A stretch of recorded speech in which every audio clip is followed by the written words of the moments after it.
श्री गोपाळ कृष्ण महाराज की जय, श्री दत्तात्रेय महाराज की जय। माझे सर्व भाविक भक्त, माझे गोपाळ कृष्ण स्वामी यांचे भक्त, माझे दयाळू मयाळू श्री चक्रधर स्वामी, माझे माय बाप यांचे भक्त, आपण ऐकून राहिलो 5 अवतारांचे चरित्र, श्री चक्रधर स्वामी यांचे चरित्र। धर्म संस्थापनार्ह संभवामी युगे युगे या गीतेनुसार कलियुगातील 5व्या सहस्र काळात झालेला ज्ञानदाता श्री चक्रधर स्वामींचा अवतार हा उभयदर्शी अवतार होय। हा अवतार गुजरात देशाच्या राजघराण्यात झाला आणि त्यांनी महाराष्ट्रात येऊन महात्म पंथांची प्रतिप्रंथ मानभाव पंथ स्थापना केली। त्यांचे चरित्र थोडक्यात पुढे दिले आहे। गुजरात येथील बडोदचे स्वतंत्र राज्य शके 1101 च्या नंतर अस्तित्वात आले, तेव्हा त्या राजगादीवर मलनदेव यांना प्रतिष्ठित करण्यात आले। या राजाचा प्रधान विशाळदेव हा लाड सामवेदी ब्राह्मण होता। विशाळदेवांना पुत्र संतती नव्हती, म्हणून त्यांनी दत्तात्रेय प्रभूंची भक्ती केली। श्री दत्तात्रेय प्रभू त्यांच्यावर प्रसन्न झाले। त्यांच्यावर प्रसादाने विशाळदेवांना मालनी देवी पासून शके 1117 मध्ये पुत्र रत्न झाले। त्यांचे नाव हरिपाळ देव असे ठेवले। हरिपाळ देव हे जन्मास आले तेव्हा त्यांचे जातक वर्ण करण्याकरिता पुष्कळशे ऋषी आले होते। त्यात तोरणमल गुजरात राज्य येथील राहणारा कथडीनाथ हाही होता। प्रत्येकाने आपापल्या ज्ञानाप्रमाणे जातक आयुष्यात घडणाऱ्या घटना वर्णन केले, परंतु कथडीनाथाने काही वेगळेच सांगितले। तो म्हणाला, हा मुलगा वयाच्या 25व्या वर्षी मृत्यू पावेल आणि त्यांचे शरीर एखादा योगी पुरुष घेईल, देहात प्रवेश करील। तेव्हा विशाळदेव म्हणाले, असे असेल तर इतर कोणी माझ्या पुत्राचा पतित देह घेण्यापेक्षा हे महाराज आपणच तो घ्यावा। आपली भविष्यवाणी खरी ठरली तर माझ्या पुत्राचा देह तुम्ही त्यांनी स्वीकारल्यास त्याचा मला आनंद वाटेल। तेव्हा कथडीनाथाने तथास्तु म्हणून अनुमती दर्शवली व तोरणमालास निघून गेला। कथडीनाथाने ज्योतिष वर्तवल्याप्रमाणे हरिपाळ देवाचा वयाच्या 25व्या वर्षी भाद्रपद शुक्र 2 सकाळी 9 वाजता मृत्यू झाला। अग्निसंस्कारासाठी त्यांचे प्रेत स्मशानात आणले गेले। त्याच वेळी द्वारकेत कामाख्याच्या निमित्ताने श्री चक्रपाणी महाराजांनी स्वतःच्या देहाचा गुंफेत त्याग करून बडोद येथील स्मशानात आणलेल्या हरिपाळ देवाच्या मृतदेहात प्रवेश करून तो देह उठविला। प्रेतावरील वस्त्र हलू लागले। मुखावरील वस्त्र सारून हरिपाळाने डोळे उघडले। हरिपाळ देव जमलेल्या जनतेकडे दर्याद दृष्टीने पाहू लागले। ही अपूर्व घटना पाहून लोकांना आश्चर्य वाटले व आनंदही झाला। लोक आनंदाने म्हणाले, कुमरू जियाला। हरिपाळ देवाच्या निर्जीव शरीरात श्री चक्रपाणी महाराजांनी प्रवेश केला असल्याने श्री चक्रपाणी महाराज हे हरिपाळ देव झाले। हरिपाळ देव जिवंत झाल्यामुळे विशाळ देवांनाही आनंद वाटला, पण त्यांच्या बरोबर ते चिंताक्रांतही झाले, कारण एका आगमसाधांनी कथडीनाथ योगाने हरिपाळ देवाचे ज्योतिष वर्तवल्याप्रमाणे आज घडले होते। हा आपला मूळ पुत्र नसून त्यांच्या देहात प्रविष्ट झालेला कथडीनाथ आहे, हे वास्तव सत्य लोक विसरले असले तरी विशाल देव विसरू शकले नाहीत। म्हणून लोकापवादास्तव ते स्तब्ध असले तरी त्यांच्या अंतःकरणात विचारांचे काहूर माजले व ते मनातून दुःखी राहिले। हरिपाळ देव जिवंत झाल्यावर त्यांना पालखीत बसून वाद्याचा घोष करीत राजवाड्यात आणले। गुढ्या तोरणे उभारून नगर शृंगार केला, पण हरिपाळ देवांच्या मनात समाधान नव्हते। हे हरिपाळ देव खरे की खोटे या संदेहात ते होते। आपण ज्या कथडीनाथ योगाला हरिपाळ देवाचे शरीर घेण्याविषयी विनंती केली होती तोच या शरीरात प्रविष्ट झाला असेल तर कथडीनाथाच्या व्यक्त देहाच्या गिरीकंदरातून शोध घेऊन संशय नष्ट करावा। या हेतून विशाळ देवाने आपल्या सेवक सैनिकाचा दऱ्या डोंगर पहाडी झाडीतून कथडीनाथाचा देहाचा शोध घेण्यास पाठविले, कारण सिद्धप्राप्त पुरुष राज्य वैभवाच्या व भोग लालसेच्या उद्देशाने आपले शरीर कडेक पारीत ठेवून इतरांचा मृतदेहात शिरून विलास वैभवाचा उपभोग घेतात ते विशाळ देव जाणून होते। परंतु सेवकांनी खडे कपाऱ्या शोधूनही कतडीनाथाचा त्यक्त देह कोठे आढळून आला नाही। यामुळे विशाळ देवांना काहीसे समाधान वाटले।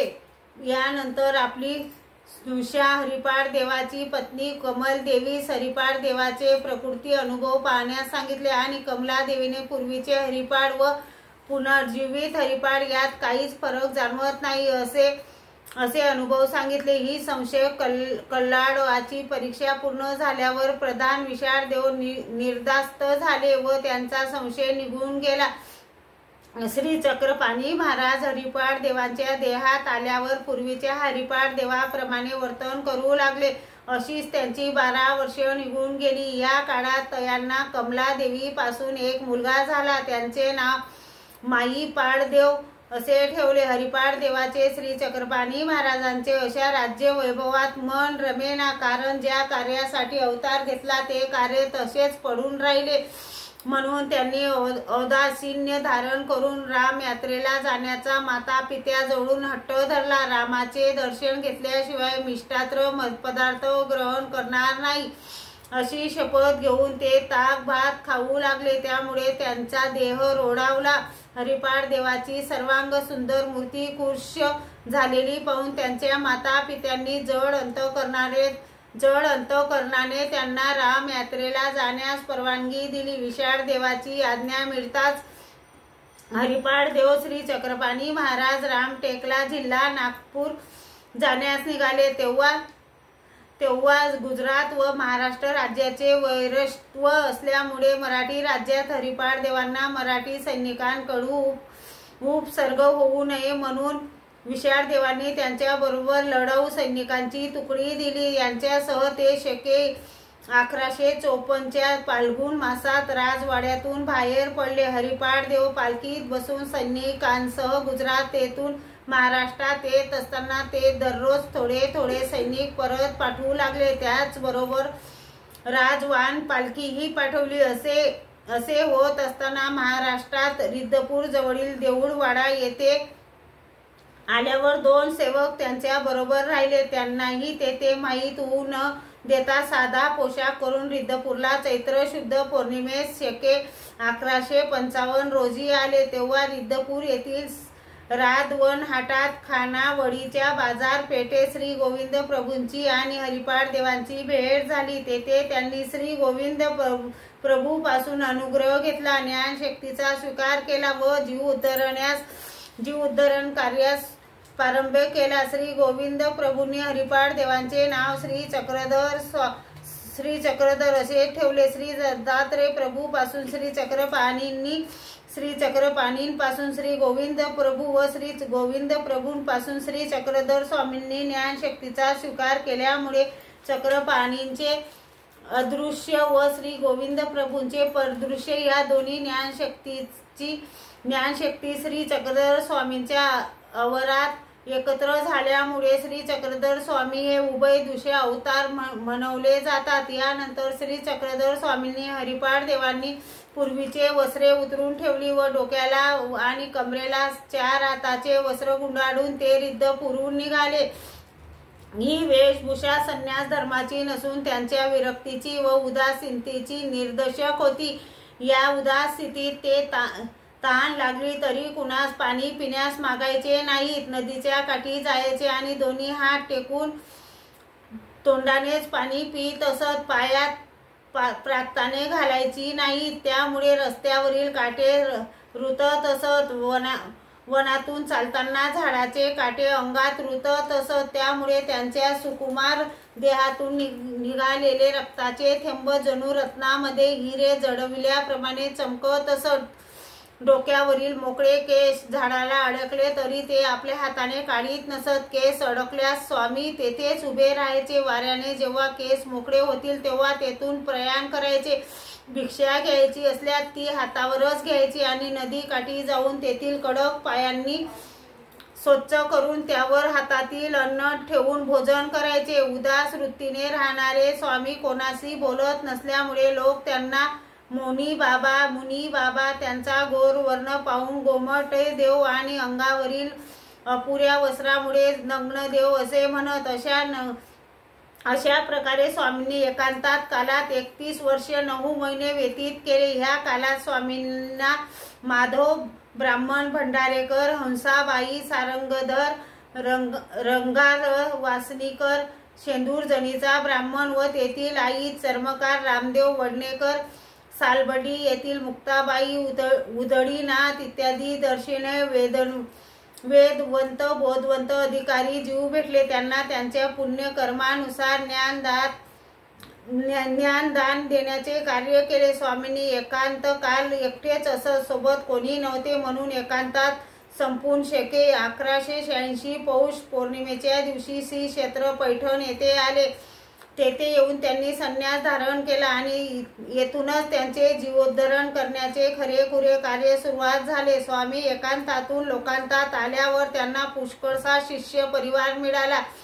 त्यापैकी बाईसा नागदेवाचार्य, माईन भट्ट, दाईंबा, चांगदेव भट्ट, जानो उपाध्ये, नाथोबा, शांताबाईसा, महादाईसा, खेई, गोई, सादाईसा, औसा, आबाईसा इत्यादी प्रमुख होत. याशिवाय 116 मंडळी दर्शनीय होती.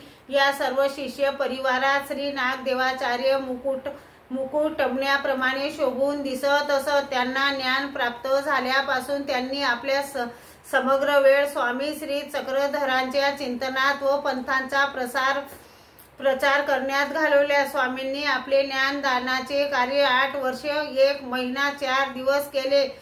या 8 वर्षाच्या काळाचे 2 भाग पाडले जातात. एक पूर्वार्ध काळ, उत्तरार्ध काळ. बाईसांना प्रेमदान दिल्यापासून श्री नागदेवाचार्यांना संन्यास घेईपर्यंतचा काळ 4 वर्ष 1 महिन्याचा भरतो. यास पूर्वार्ध काळ आणि श्री देवचार्यांनी संन्यास घेतल्यापासून स्वामींच्या उत्तरपंथी गमनापर्यंतच्या 4 वर्ष 4 दिवसाच्या काळास उत्तरार्ध म्हणतात.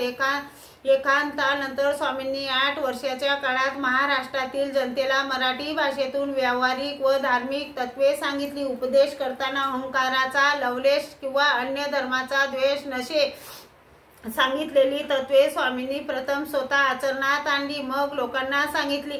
ती अशी अहिंसा, ब्रह्मचर्य, सत्य, प्रिय भाषण, सत्यार्जव, त्रिविधी तप, भूत मैत्री, दर्याद्रता, व्रत, त्याग, प्रवृत्ती धर्म, निवृत्ती धर्म, वैदिक धर्म, महाराष्ट्राविषयी प्रेम, निर्भयता, व्यवहार नीती इत्यादी अनेक आचार तत्वे जनतेला पटवण्याचा प्रयत्न केला. स्वामींनी आपल्या तत्वज्ञानात जीव, देवता, प्रपंच, परमेश्वर या 4 वस्तू नित्य व अनादीच्या असल्याचे सांगितले.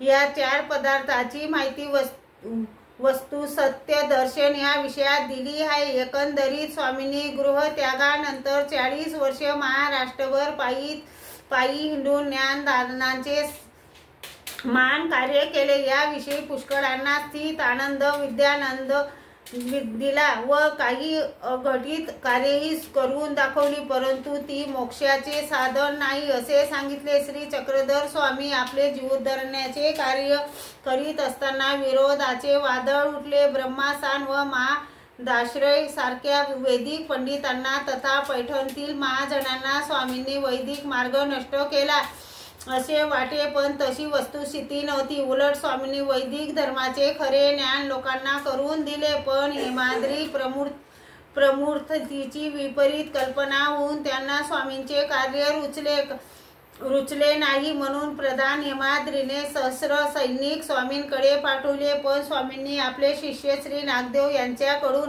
त्यांचा प्रतिकार करून त्यांना पराभूत केले. त्यामुळे हेमाद्री आदी लोकांना स्वामींचे सामर्थ्य अनुभवास येऊन त्यांना शांत राहावे लागले.